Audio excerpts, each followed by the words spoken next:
Vamos a dedicar estos minutos a la comprensión de la resta de vectores. Nosotros sabemos muy bien que los vectores se pueden sumar a través del método del paralelogramo y del método poligonal. Y si aún no tuvieron la posibilidad de comprenderlo, los invito a ver los videos de suma de vectores para poder manejar bien estos dos métodos en la suma de vectores. Ya que para restar vectores, en cierta forma también lo que vamos a hacer es sumar. Recordemos un poco otra cuestión. Dijimos que si tenemos un vector, por ejemplo un vector A, el vector opuesto a A, es decir, el vector menos A, iba a ser un vector con la misma dirección, el mismo módulo, pero distinto sentido. Por lo tanto, estos eran vectores opuestos. Por lo tanto, si nosotros tenemos un vector A y le queremos restar un vector B, supongamos un vector A y un vector B, lo que podríamos hacer, en otras palabras, es al vector B sumarle el opuesto del vector B, conociendo la regla de los signos, método algebraico, más por menos, menos. Por lo tanto, lo que deberíamos hacer si queremos restar este vector A y este vector B es convertir al vector B en su opuesto, es decir, convertir al vector B en un vector menos B. Y ahora sí, sumar estos vectores, es decir, sumar el vector A con el vector menos B. Tenemos el vector A, tenemos el vector menos B, y unimos origen del vector A con extremo del vector menos B. Y definimos el vector resta, que va a ser A menos B.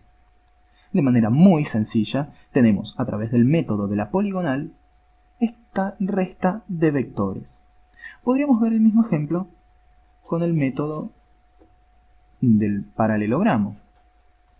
Vamos a usar otros vectores. Vamos a usar un vector A y un vector B. Y nuevamente lo que queremos hacer es restar al vector A, restarle el vector B. Por lo tanto, lo primero que hacemos es identificar un vector B negativo, es decir, el vector opuesto a B, que va a ser este de acá, que tiene misma dirección, mismo módulo y diferente sentido, y sumar esos dos vectores, es decir, sumar el vector A más el vector menos B. Tenemos el vector A, y le vamos a unir en su extremo el vector menos B. Y definimos con el origen del vector A y el extremo del vector menos B el vector A menos B.